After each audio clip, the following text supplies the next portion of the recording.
monster truck control.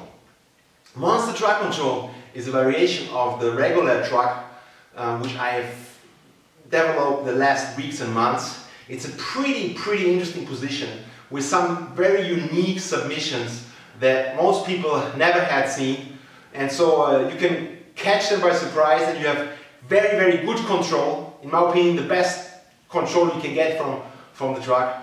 And so yeah, check it out. Before we start, I want to thank Eddie Bravo, who is the original Twister master, the guy who introduced the world to the Twister. Without him, I would not do the Twister, so I just came up with some ideas and innovations, but he's the original master, so check out Eddie Bravo, is definitely the Twister man.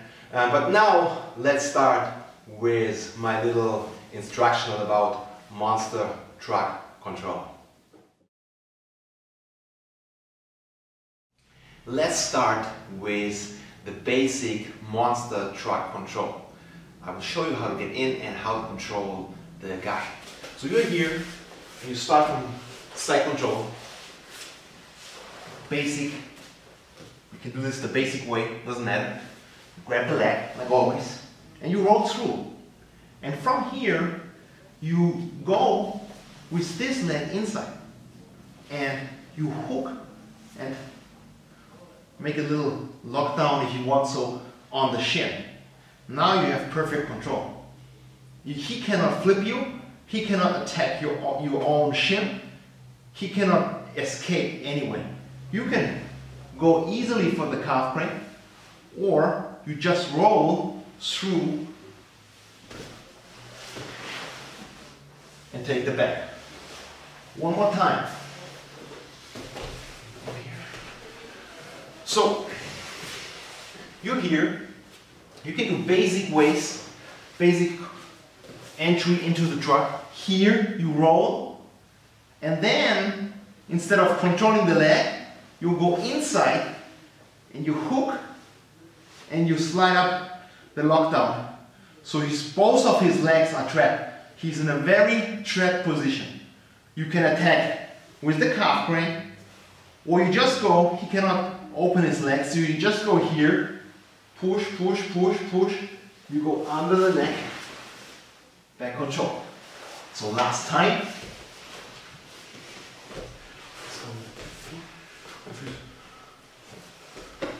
So we're here, basic entry, classical entry, grab, roll.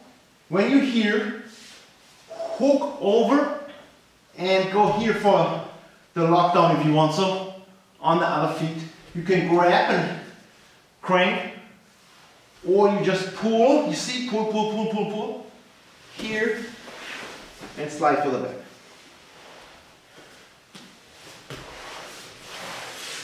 That is the basic monster truck control.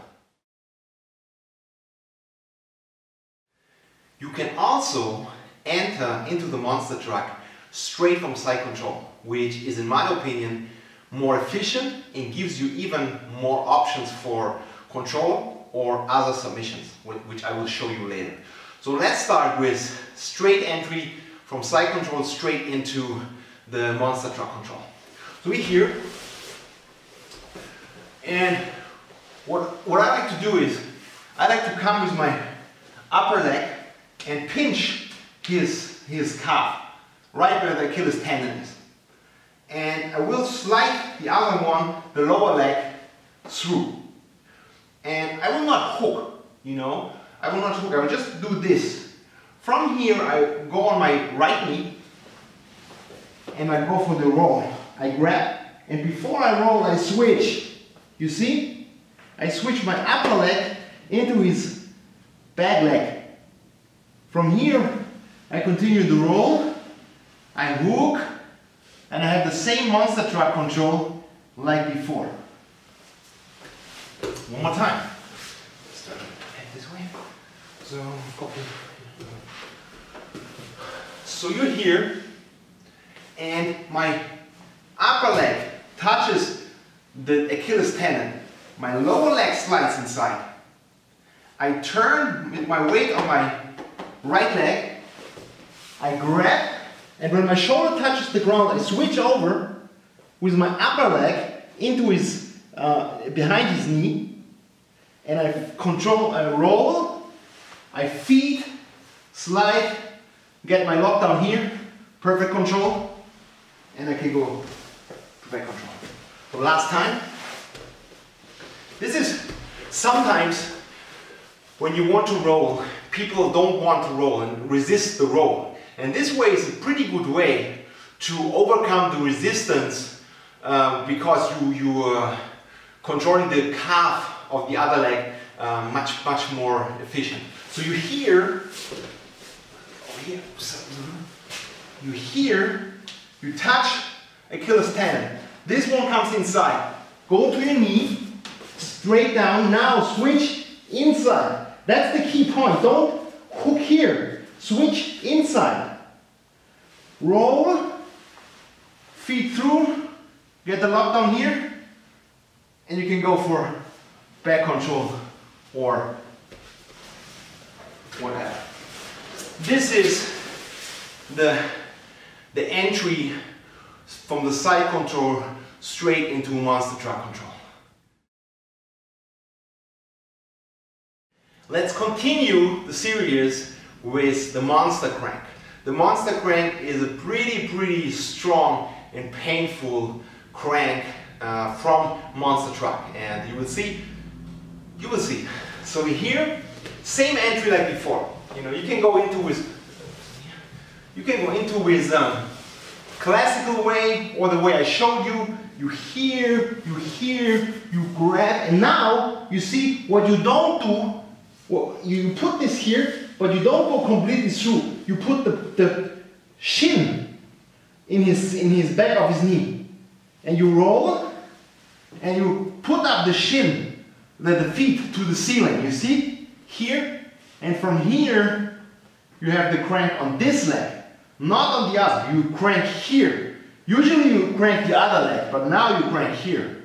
And if the crank doesn't work, just switch for the second crank, and if this doesn't work, just switch for the back.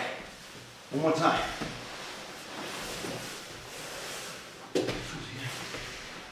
So you have to understand, you crank the other leg.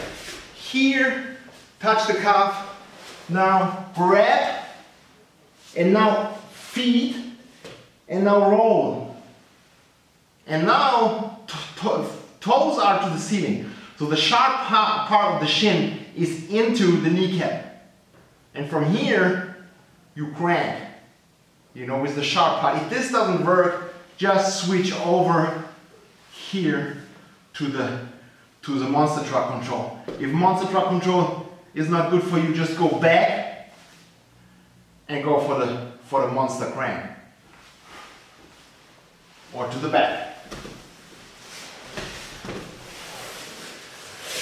That is the monster crank from monster truck, which is pretty effective and pretty painful because everyone expects the crank on the other leg, not on this one. So it's pretty interesting surprise for your opponent. You can also do the monster crank without the roll, or with kind of a short half roll. You know, I will show you this. You're here. You trap the leg, same way like always. You slide down, you go here, you roll on your shoulder, you bring the leg inside, but now you don't roll. You grab, point your toes to the outside, and you crank here. Very strong crank, very good position. You always can roll if you want to. You can even force the roll by pulling on the, you know, if you don't want to roll, you pull, and you will roll. And then you can go for the other stuff. Or you can just finish. So one more time. It's kind of half a roll. You hear, you trap, you go inside, you roll, you grab, and you go inside, and now you grab. Don't roll, just grab. Grab the toes, and now you can squeeze. You can really get a good squeeze, and then you can force the roll, or you can get the tap. So if you're here, you can also force it, pull for the second one here, or switch over and you will have the classical control, the classical monster truck control, and you can get the back.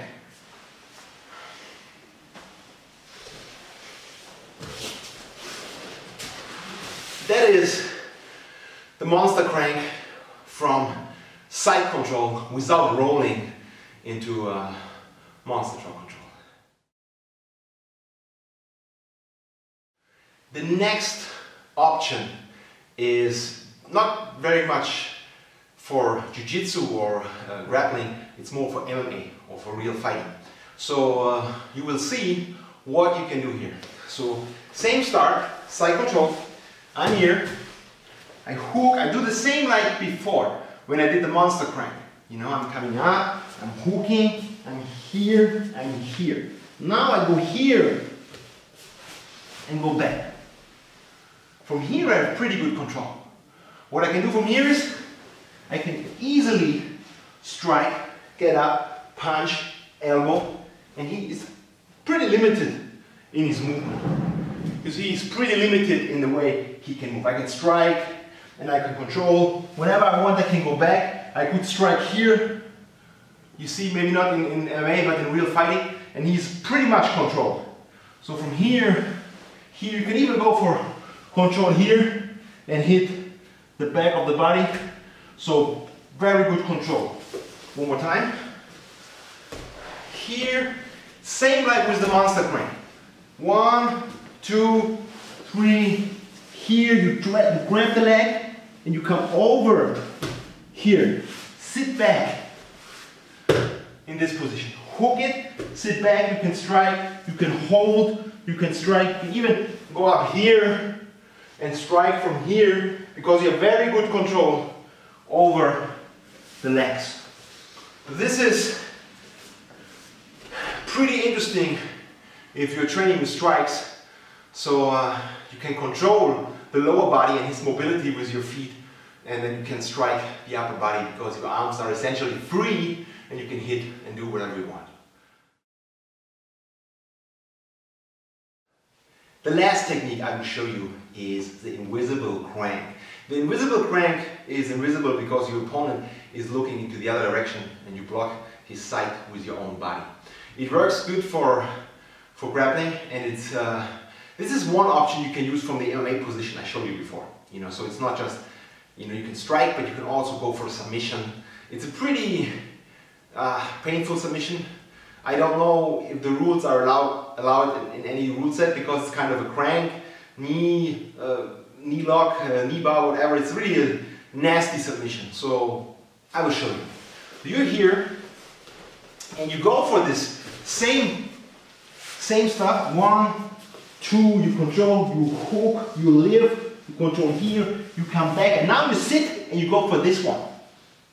You see, you grab here, and it's really hard. You can go over, and he's tapping even now. Because the blade of my shin is going here, here, and you crank. You can even try to roll him, but I don't think it's a good idea. But this is really, really bad.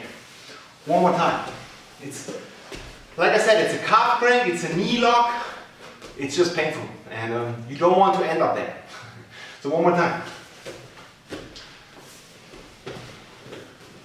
Here, wrap up, over, hook, here, feed it back, here, oops, I lost it, feed it back here, here, you see, don't lose this one, go for the toes, it's not clean, it's work here, you know, go with the other hand, and he's already tapping, and he's pretty flexible, so this is the move you do, already tapping here, and you have a pretty good crank. Last time.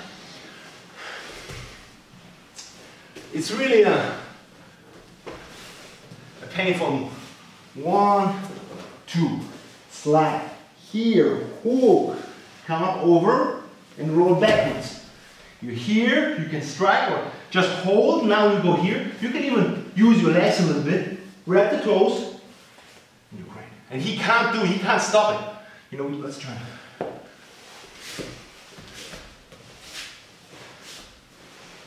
You see, he can't stop it. My body blocks him from seeing what I do, and I can go and grab and crank, and he can't stop it. So this was the invisible crank, and this was my mini instructional about monster truck control, a position I have developed in the last weeks and months.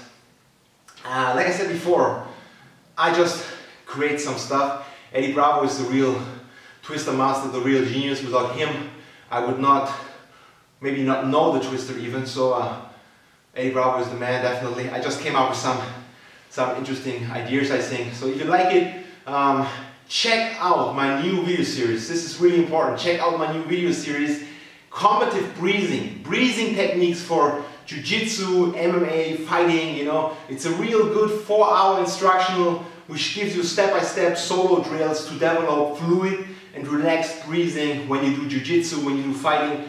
You get more endurance, you get smoother movement, you get better decision making, clear head, you stay calm under pressure. So if you want this stuff, you want to learn to be more relaxed and more better flow and better endurance while rolling, while doing Jiu-Jitsu, while doing MMA, check out my new video. Check out, the link is in the description box. Check out my new video, Combative Breathing. You can get the download, video on demand, or even as DVD. So check it out. It's a really a good video series. Thank you very much and see you next time.